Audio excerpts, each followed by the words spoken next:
Hello everyone, so welcome back. Today I wanted to speak a little bit about embodiment versus enlightenment, or enlightenment versus embodiment. Before I get into the talk, however, I do want to thank all of my patrons on Patreon and everyone who helps support me either on YouTube, by coming to class, or actually by making a financial contribution. It's you who make this teaching truly possible. So thank you.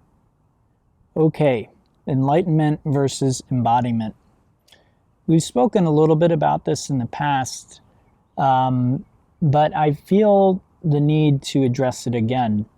The past talk, if you want to check it out, it was about waking up and then waking down. That's kind of the way that I put it. So this is along the same lines, and I may end up repeating myself, but if there's one thing I've learned about teaching is repetition is absolutely key. One of my teachers liked to say that repetition is the mother of clarity. And any true spiritual teacher, you're likely to find that she repeats herself often and says the same thing, perhaps in many different ways. And this is because these teachings can be hard to understand or digest on some level, and people are ready to hear them when they're ready to hear them. So even though I may say the exact same thing, it really is just the right time. When you are ripe, so to speak, you hear the same thing in perhaps a completely new way. It really lands differently. So repetition is important. Saying the same thing in many different ways is important. That's what I've found anyway. Spirituality is not like a college course where you simply go through a checklist of things and memorize those things and then you've got it. Spirituality is very, very different than that. Some people spend their whole lives pursuing spirituality and they never get past, say, kindergarten level of understanding and awareness. And then other people, they do one meditation and they wake up to their true nature. So it isn't like other human endeavors where necessarily everyone starts in the same place. It makes me suspect that talk about past lives and karma and all of these things are probably true. It doesn't seem like, spiritually speaking, we human beings all start in the same place. Okay, so enlightenment versus embodiment. Enlightenment comes from direct pointing. Many of the Eastern teachings are mostly focused on enlightenment, waking you up. And then once you are awake, there is very often the assumption that you're kind of done, that there's nothing left to do. But what we're learning in this modern age is more and more people wake up, and that is the case. More and more people are waking up in a very real sense. They're having very deep realizations and awakenings. And as that happens more and more, what we're learning is that there is another piece to this. And I suspect this was dealt with or covered in some way in the past, maybe in person.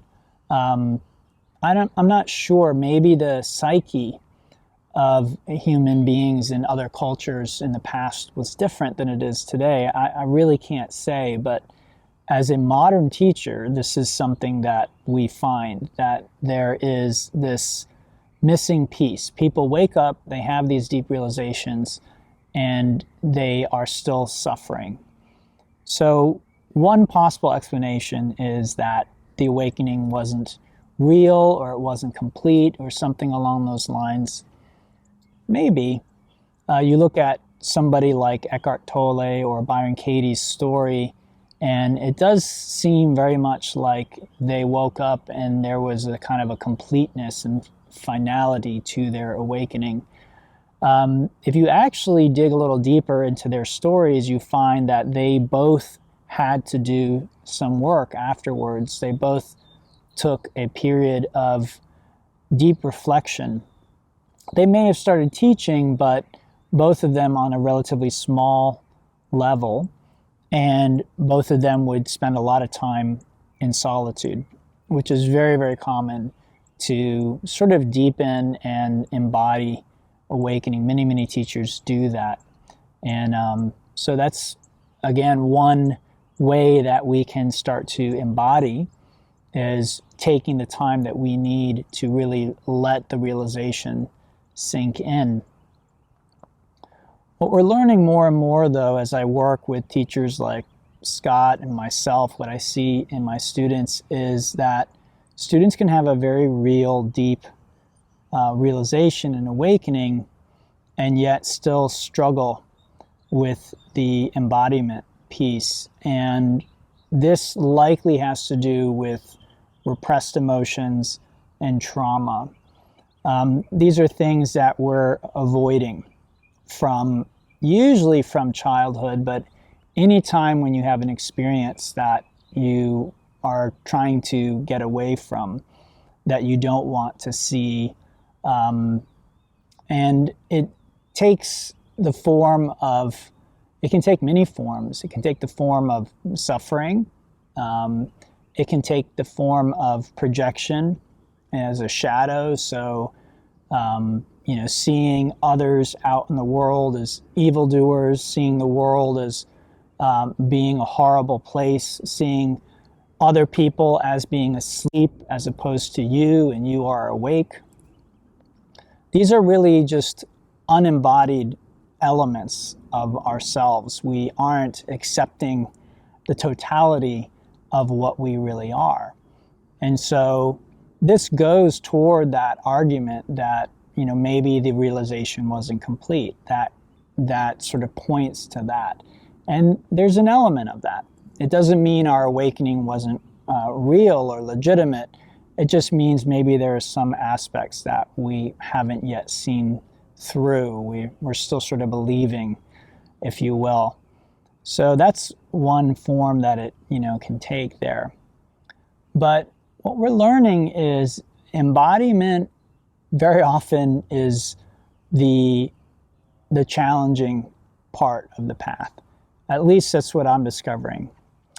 In the past, you read these texts and it sounded like just enlightenment was like the hardest thing in the world, waking up to your true nature. But what myself and other spiritual teachers find is many people are able to wake up to their true nature. They are able to understand and realize things on a very deep level. They just still get Velcroed in certain situations. And that's really where things come up. And that's really where you want to start to look. Anywhere where there's still suffering, anywhere where there's still a lot of pain, anywhere where there's still a kind of a victim mentality, anywhere where there is shadow boxing or hugging. So shadow boxing is, again, seeing the evil out there, seeing the wrongdoers out there, seeing the ignorant out there, not in here, right? I've got it, we've got it, they don't, kind of a thing. So seeing that, and there is a difference between shadow and just discernment, and that does need to be stated here, because then people start thinking that anything we see as unskillful or problematic is automatically shadow boxing, and that's not correct. It really has to be gauged by our emotional response. So if you're standing in front of me and you're hitting your head with a stick and you're complaining about a headache, I'm not shadow boxing when I say, hey, if you stop hitting your head with the stick, that pain in your head will go away. That's just an observation. That's just seeing the truth, right? Stating the truth. Shadow boxing happens when we start to get emotionally involved, when we start to get really upset about the evildoers or the ignorant or those types of things. So that's what you want to look out for, is that emotional charge there.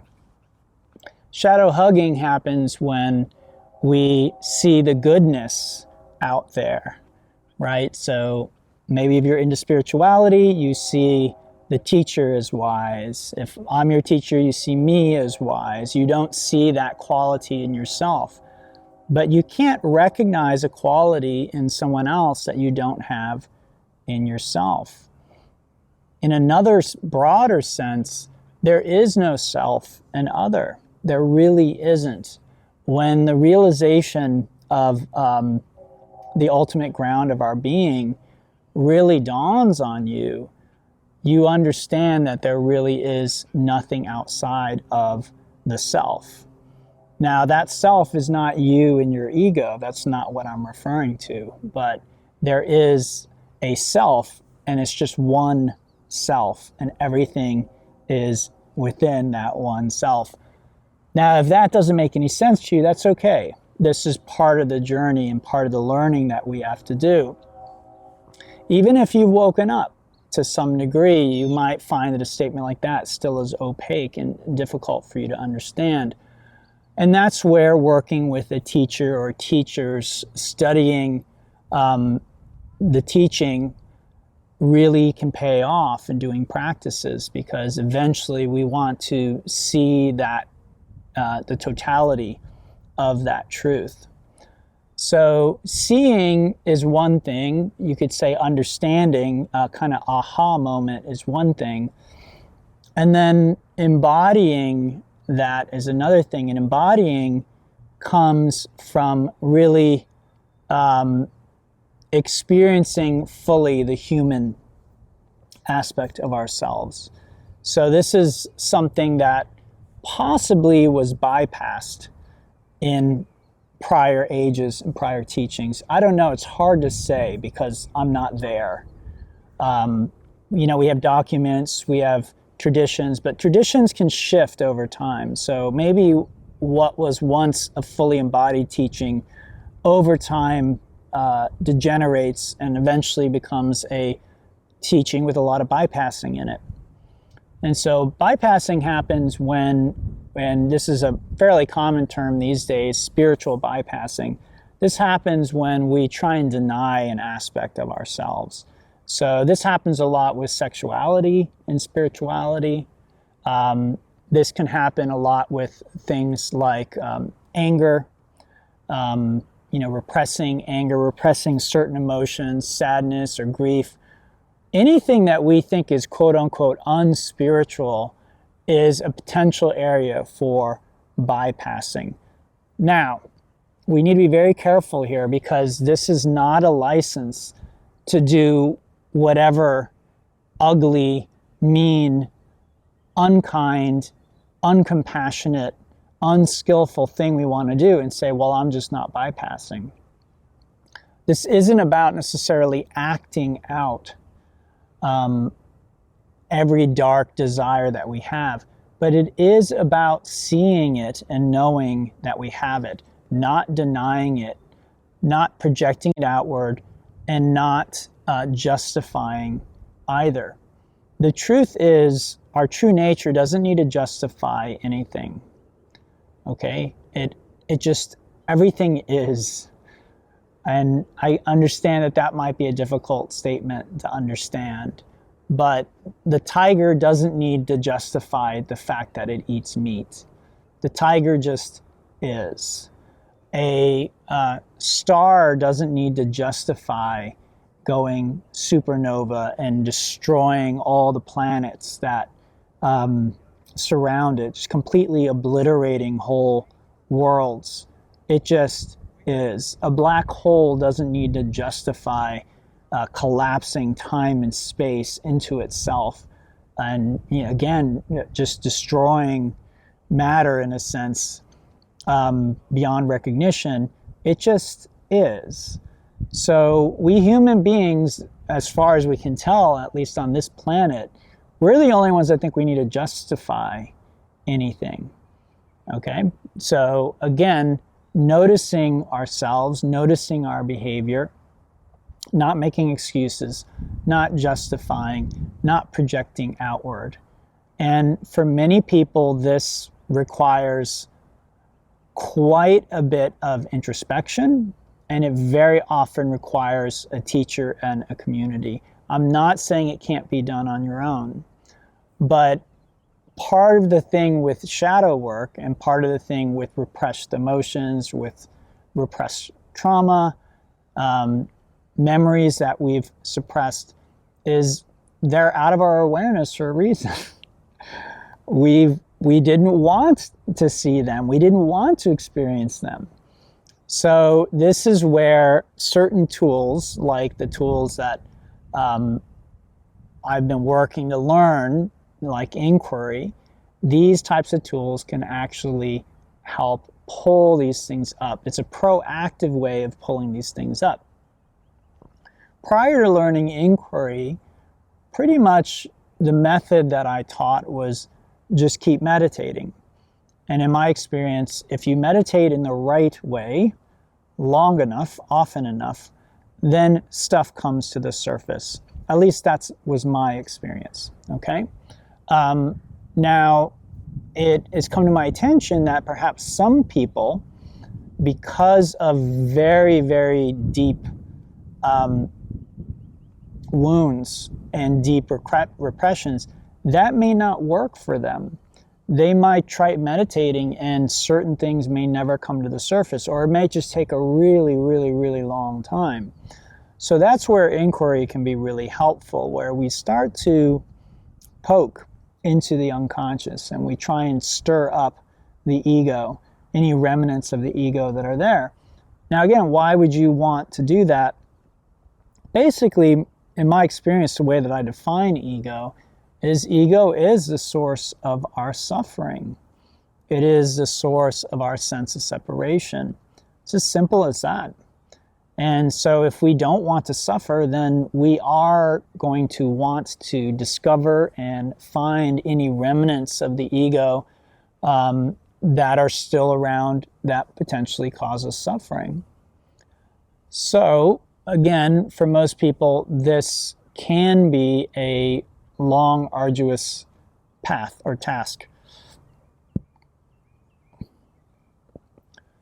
So as long as there are things hiding from our view, as long as there are things that we don't want to see and we aren't willing to bring to that light, then we will likely have a hard time with embodiment. We will just resist embodying completely. And I'll likely talk more about this in the future, but this is just something I want you to keep in mind, that once we wake up, again, we need to clean up. And we clean up so we can embody. And cleaning up, again, basically means seeing everything. Knowing the heart, knowing the mind, no longer trying to whitewash things. Now, again, that doesn't mean we act on everything. So there is repression, there is expression, and then there is awareness. Okay? So the main thing we're interested in is awareness. We no longer want to repress who and what we are.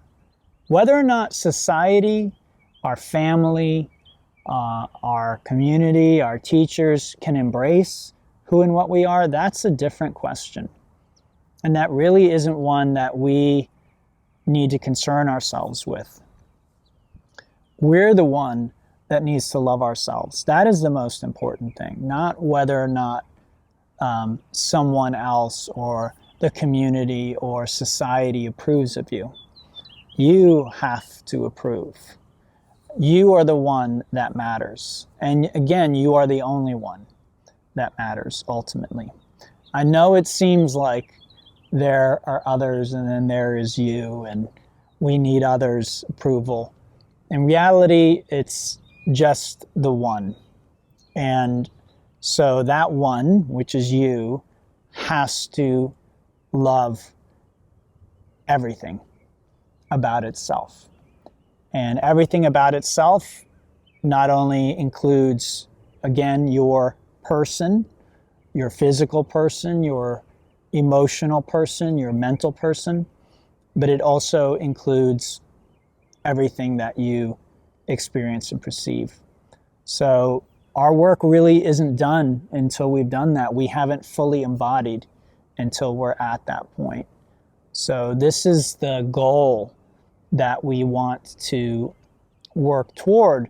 And again, I don't want to set that up as some kind of striving goal. It's a goal in the sense of we're fully alive at that point.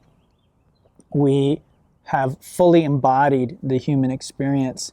And what else can there be to a human experience but that?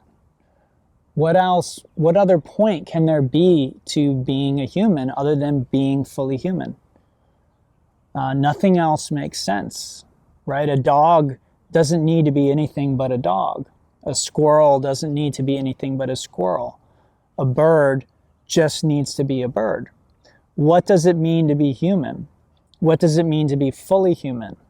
What does it mean to embody humanity and a human life fully?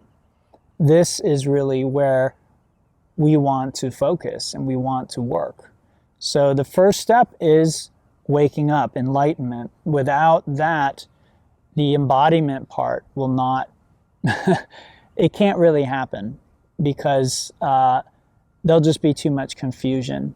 And the tools that have been developed to deal with the trauma and the repression and these deep, dark parts of the shadow and our unconscious, those tools don't work when they're used from an egoic perspective. They only work when they come from the perspective of the one true self.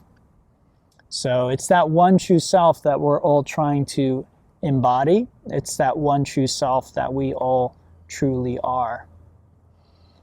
All right, everyone. So I hope this was helpful for you. If there are any questions, please leave them in the comments or reach out to me if you feel that I can be a help to you. By all means, let me know. And I am starting to do inquiry with students one-on-one. So if you are still unclear about your true nature, that is something that we can work on one-on-one. And once you are more clear about your true nature, then we can begin working on cleaning up together. And this is something that many people need some help with initially. So that's where I come in. I can help guide you. And then once you get the hang of it, it is something you can learn to do on your own, just like meditation.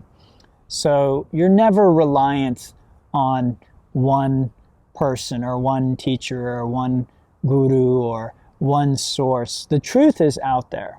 And that's what this is really about. This is about the truth. This is about love and life. And so those things are all around us always. So no one has a monopoly on that. All right, once again, thank you for listening. And until next time, namaste and have a great day.